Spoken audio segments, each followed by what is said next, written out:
Guys, I was gluing a model, a big tavern thing I have for a D&D campaign I'm running, and I got super glue on my shirt somehow, and now I'm just really sad. So, what could fix my sadness? Let's talk about one of the saddest franchises in all of gaming, right? The Last of Us, and talk about Neil Druckmann. Neil Druckmann, as I'm sure most of you know, is the guy behind the Last of Us franchise. He's the head of Naughty Dog and head of creative at that company as well. And I'm not just making it up, they actually describe him as studio head and head of creative.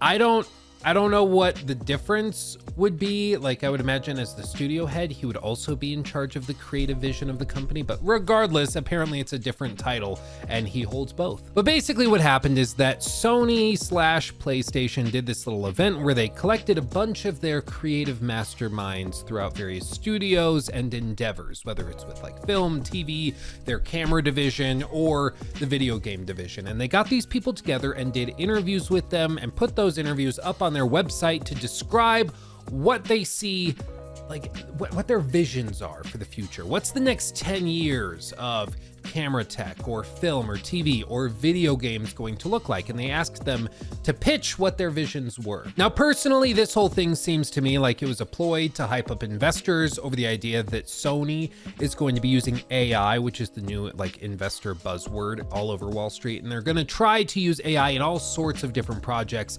Even Neil Druckmann in this interview specifically mentions a bunch of individual little things. Like, moreover, AI is really going to revolutionize how content is being created, although it does bring up some ethical issues we need to address. With technologies like AI and the ability to do motion capture right from home, we're reducing both costs and technical hurdles. Like, the whole thing just seems like it's being done to hype up investors. That being said, there are still some interesting things that he talked about here. But before we get into all of that, thank you to our sponsor for this video, Factor. Factor is the meal delivery service that gives you fresh, never frozen, chef-crafted, dietitian-approved, ready-to-eat in just 2-minute meals delivered straight to your doorstep every single week. I've actually been a long-term subscriber of Factor, and that's because it's just really easy for me to go upstairs into the fridge, pull out, like the one I just had like 20 minutes ago was a like chicken thigh and wild rice risotto with green beans and everything. Super delicious. And I just put it in the microwave for 2 minutes and then I took it out and ate it and it was amazing and delicious. It's super easy. It's delicious. And I can't recommend it enough. And because Factor is flexible, you can also change it up to accommodate your life as it gets hectic or calms down. If you have a really busy week and you just don't want to have to worry about food, you can order up to 18 meals for the week. Or if you're going out of town on vacation, you can just pause your subscription and resume or reschedule your deliveries at another time. I love Factor. I can't recommend them enough. I use them like literally every day. Me and my wife eat them for lunch pretty much every single day. So I am a fan and I would recommend you check them out. Get 50% off of your first Factor box and 20% off of your next month of orders by using my link in the description box or in the pinned comment below. So again, check them out at the link in the description or scan the QR code on screen with your phone and get started. Now, there's been a handful of interviews since The Last of Us Part 2 came out. Most notably was the Grounded 2 documentary that released back in February. And in this documentary, they break down the development process of The Last of Us Part 2, how dysfunctional the company was during that time, and one of the reasons why they haven't released anything up to this point, which is that they completely got rid of crunch in their studio, which is perhaps why it's taking so long for them to put something out. That, and of course the fact that Jim Ryan, the former, now thankfully head of PlayStation, he was basically strong-arming them into doing a live service game that they then canceled after like working on it for 5 years. So there's also that probably delayed things a tad. But at the end of that documentary, Neil Druckmann mentioned something that got people pretty stoked, and that was sort of a nudge and a hint at what one of their future projects could be, specifically another chapter in the Last of Us story, as you can see here. Where someone asked me about The Last of Us and would there be any more stories or something, and I mentioned, like, you know, we have written a story that takes place after Last of Us 2. Last of Us 3? No. That stars Tommy, and I hope one day we get to make it. And the headlines across the industry were like, Naughty Dog has outlined Last of Us Part 3, and that's actually wrong. It was always a small story. It was never like a full title. At the time, we had higher priorities at Naughty Dog, was like to fix our pipeline, to fix work-life balance issues, just based on where we were, I didn't want to prioritize this story, so that story was shelved. And I still believe one day it will see the light of day. I don't know if it'll be a game or a show, TBD. First game had such a clean concept of like the unconditional love a parent feels for their child. The second one, once we landed on this idea of the pursuit of justice at any cost, justice for the ones you love, it felt like, oh, there's a clean concept here, and there's a through line from the first game about love. If we never get to do it again, this is a fine ending point. And I think this brings up a fair question, which is whether they should mess with it again. A lot of people were ticked that they did The Last of Us Part 2 at all because they felt like The Last of Us was such a solid story, wrapped up. Yes, it left some things open, but it did that intentionally so that players could kind of fill in those gaps themselves. But I think it's a valid question to wonder whether or not the story should be continued. Obviously, there's like the corporate consideration, which is that the franchise is huge and they're going to make a lot of money if they do a part 3, no doubt. So I'm sure they're being encouraged to consider a part 3 or something. But I do think it's a very valid question. If they don't want to tarnish the legacy of The Last of Us perhaps even more than it has been tarnished for some people after part 2, then maybe they should really wonder and question whether it's worth messing with at all. right, last bite of the apple, the story's done. The great thing about working at Naughty Dog is that we don't have to. It's always like, we would love another Last of Us, but if you guys feel like we're passionate about something else, we'll support this other thing. Very privileged position to be in. I never take that for granted. And this is something they've doubled down on a few times, which is specifically saying that SIE, Sony Interactive Entertainment, specifically allows them to do what they want to do. So if they don't want to do The Last of Us Part 2, they've basically earned the trust of their parent company to do whatever they want to do. You know, pretty much anything that Naughty Dog touches is probably going to be nominated for Game of the Year. It's going to sell millions and millions of copies. It's going to be that like prestige title, to use the words of Xbox's studio head Matt Booty. And so to a certain extent, PlayStation's down for them to do whatever they want to do. So even though I'm sure there's a lot of corporate pressure to go and do a Last of Us Part 3, they've not come out clearly and said, that's what we're doing next, that's the next project. They haven't said anything like that. I've been just thinking about, okay, is there a concept there? For part 3. And for now years, I haven't been able to find that concept. But recently that's changed. And I don't have a story, but I do have that concept that to me is as exciting as 1, as exciting as 2, is its own thing, and yet has this through line for all 3. So it does feel like there's probably one more chapter to the story.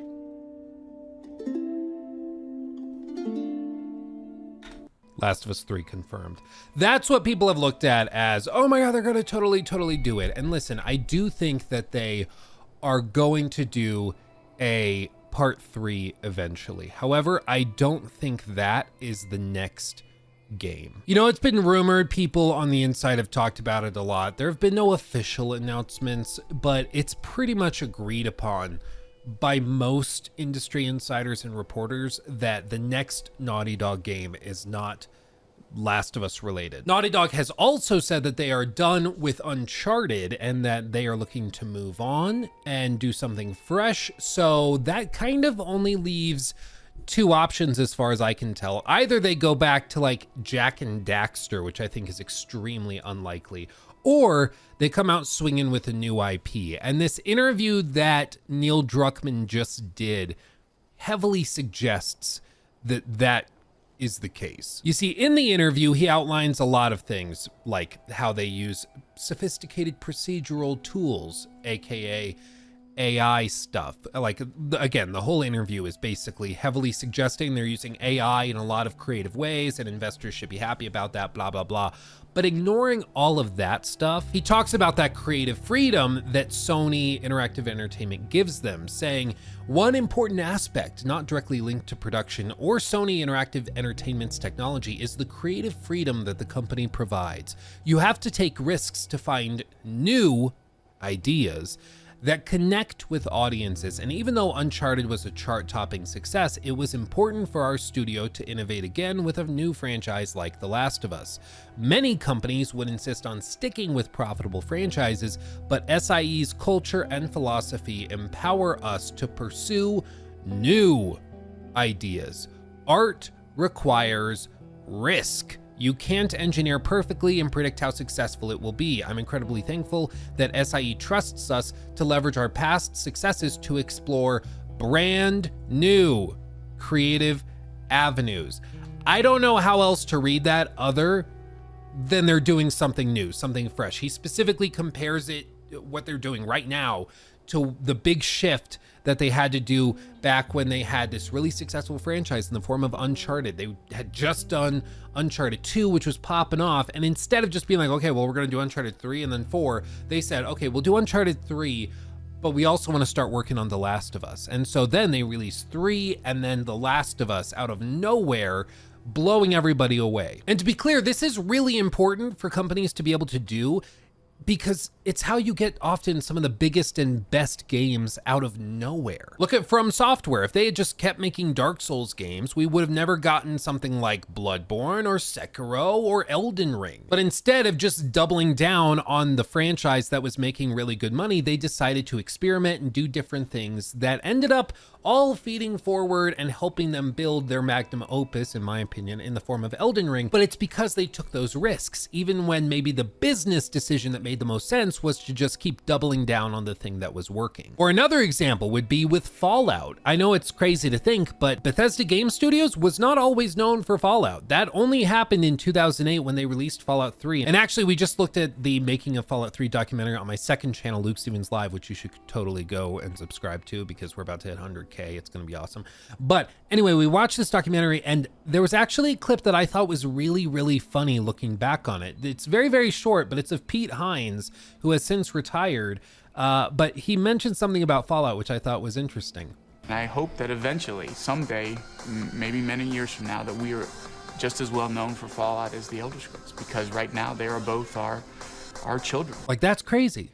That's crazy. The fact that back in probably 2007 when they were doing this interview, he was saying, yeah, one day, maybe people will think of Fallout when they think of Bethesda Game Studios. Maybe. Right now, that's such a faraway fantasy, but maybe one day. And now they are inextricably tied, you know? It's like Bethesda is Fallout and Elder Scrolls, and I guess now you could sort of say Starfield, but it's mainly those two franchises. But it's because they took a risk, and even though maybe the business thing that would have made the most sense would just be to go straight from Oblivion to Skyrim, they decided to do Fallout 3 in between, and now it's a giga franchise. And granted, it was already a franchise before that, but I think it's fair to say that BGS really popularized Fallout. So I think this is good. All of that to say, I think this is good that it seems like Naughty Dog is trying something really new and different. And as for what we can expect from this new project, again, it's all very vague. Nothing's been officially announced yet, but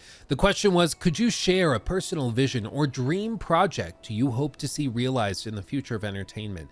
And he said, I've been lucky to work on several dream projects and I'm currently excited about a new one, presumably the game he's working on now, which is perhaps the most thrilling yet. I mean, you would kind of expect it. He's like, yeah, this next project we're working on is really underwhelming and uninteresting. Of course, he's gonna say it's great. But anyway, he continues, there's a growing appreciation for gaming that transcends all age groups, unlike when I was growing up.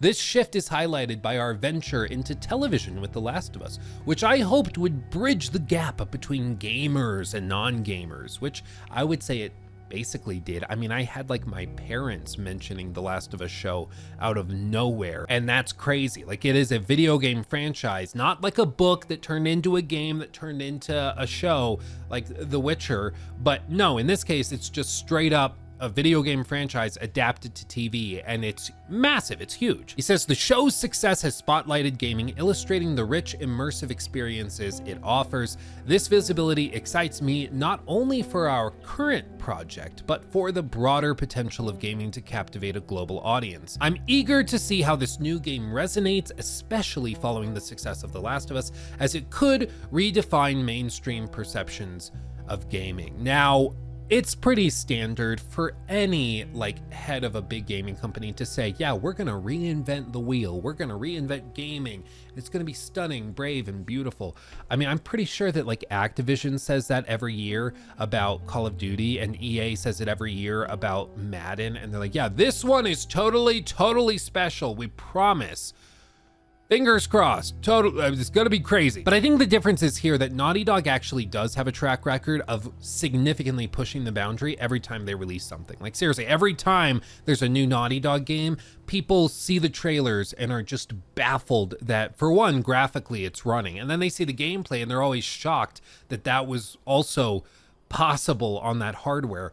And I think now we look back, and maybe it's been long enough since the big reveals of like The Last of Us Part 2 or the reveal of like the scene in Madagascar and Uncharted 4. And maybe now we are numb to it because it's been out and we've experienced it already. But pretty much every time Naughty Dog comes out swinging with a new release, not a remaster or remake, but a new release, people are blown away by it. And furthermore, I'm a firm believer that happy work is better work, and Naughty Dog for decades was known as the crunch capital of gaming. If you wanted to work there, you were probably going to work on a Game of the Year contender, if not winner, but it was going to be extremely tough, and you were going to need to stay late, and you basically wouldn't have a life for like the year or two leading up to the game's launch because the crunch culture was so bad. And they still put out amazing games. And so now I see that they have actually significantly improved their company culture. They've eliminated crunch. They've fixed those cultural problems in the studio. And so I'm hopeful that the game that they show off will be all the better because they have a happy, healthy, and well-balanced workforce that is able to like spend time with their families while developing games. I know, what a crazy concept, right? But the other way of interpreting a lot of this interview is that they are doubling down on more of these like cross-medium franchises. Like their goal really is to have probably a show for every major franchise that they do, and maybe they're gonna start working on that even earlier. You know, they mentioned the Last of Us experience at Universal Studios Hollywood. It was also actually at Universal Studios Orlando. I actually went to that haunted house, and here is me bloated in the fall heat of Orlando, Florida, waiting to go into the Last of Us experience, as they called it. And it was really cool. It was crazy busy. We waited for hours and hours to get in, and you can see this is a video of the Hollywood Studios version of the haunted house, and it was cool. I mean, the prosthetics and stuff were crazy impressive, but they pushed so many of us through so quickly. What you see in this video is about what you were able to see when you actually went to it. Just strobing lights, some people in prosthetics, which were very good. They were on the level of what you would see in the show. I mean, they were wildly impressive prosthetics, but you couldn't hardly tell what was going on. Like, you really could not tell. It was just loud and chaotic, but it was still kind of cool to see, again, a video game adapted into a haunted house that like thousands and thousands of people were going to. I just spat all over my screen. That's passion, folks. That's what you get when you watch a Luke video. But listen, it seems like there's a lot of evidence suggesting that Naughty Dog is going to do things very differently this time around. Not only have they eliminated crunch, but they're also trying something that he's describing as new and risk-taking, and he's eager to see how it's received in light of how The Last of Us received, which to me would suggest that it's probably also fairly dark and gritty if he's comparing it to The Last of Us. He's not saying, this is a total 180 for us. He's saying, no, this is like the evolution of what we've been doing. So that's exciting and interesting. I think they should double down on the dark tone. Personally, I've told you guys before, my dream game is like a linear narrative, dark and gritty cinematic pirate game. Like that's what I want. I want a game set in the golden age of piracy. Maybe, you know, Naughty Dog could set it around Blackbeard or Anne Bonny or whoever, and then they explore those stories in the golden age of piracy in a cinematic, grounded tone and way that's not campy or typical Hollywood pirates, yo-ho and arg and stuff. I want it grounded and dark. I think that'd be amazing, and I pray to the gods of gaming, to Kojima, Todd, and Neil, and of course Jeff Keighley is there in the pantheon somewhere. I pray to them all that one day we get that game, because oh baby, I would lose it. Anyway, slight detour, maybe one day we'll get that game. But they've said that they're trying things very differently this time around in terms of approach and in terms of how their studio is actually putting the game together. They're also saying that they're going to reveal the game much closer to its launch. They're not going to do this thing where they announce it 2-3 years ahead of time, or even 4 years ahead of time. I think The Last of Us Part 2 was announced in like 2016, I want to say. Oh, yep, just looked it up. PlayStation Experience 2016 is when it was revealed. That's wild. So they announced it in 2016 and it took 4 years to actually get the game in 2020. So they're not doing that this time around. They are going to announce it much closer to release, which could mean an announcement this summer, or perhaps the rumored PlayStation event at the end of May. Who knows, maybe that's been announced by the time you're seeing this video. Time will tell, but it seems as though Naughty Dog is trying to do something a bit different. And honestly, for me, I mean, I know a lot of people were not thrilled with The Last of Us Part 2. They didn't like the direction it took. They're not super stoked on Neil, and all of that's totally fine. But at the very least, what Naughty Dog consistently does is they push the boundary of what's possible in gaming. They set the standard in terms of fidelity, in terms of scope and scale, and they make everybody else look like they're not really trying when it comes to production value. And production value has been one of the big things that this generation has kind of been lacking outside of like God of War Ragnarok, for example. In terms of like current gen exclusive games that don't play on Xbox One and PS4, there really have not been many groundbreaking games. I mean, we are 4 years into this generation, and the biggest and most impressive games that have released during this generation have been cross-generational games like Elden Ring or like God of War Ragnarok and stuff like that. So if Naughty Dog came along and just showed everybody up and made everyone else look like they weren't trying, I think that would be good for the industry. Just like we've seen with something like Baldur's Gate 3, which comes along, sets the bar super, super high, and says, no, this is what people should expect when they're buying a AAA or dare I say quadruple A level game. Like, this is what's possible. This is what can be done. That's the level everyone needs to raise to. I think it's good when there's more competition. I think it's good when companies come in and show each other up. I think that's how you get better and better stuff. Otherwise, you just end up with a bunch of studios putting out games that are kind of tossed together, unoptimized, unpolished. They're kind of broken, and you're just like, how did anybody greenlight this? But they get away with it because there's nothing else to play. And furthermore, now that Jim Ryan, the former head of PlayStation, is out and a new duo of co-CEOs has been announced and appointed, I'm expecting probably that we see some pretty big shifts in how Sony and PlayStation handle their game studios. It seems like for the last few years, Sony has been really pushing live service stuff, and that was Jim Ryan's whole thing. His whole strategy and what was going to define his legacy as the head of PlayStation was going to be the push for live service games. And the only thing we really got out of it was like Helldivers 2, and that's about it. And that almost seems like it was an accident. They didn't even realize it was going to be that successful. Whereas, you know, you might look at, say, a Phil Spencer, and his legacy is going to be Game Pass, and that's been his whole thing. However, now that Jim Ryan's out, it seems like Sony is trying to readjust, because you'll notice right around the time they announced Jim Ryan was retiring, they announced that the Last of Us Online game was canceled and that they were moving away from that, and they announced the cancellation of a lot of other games and closed down some studios and tried to rework stuff.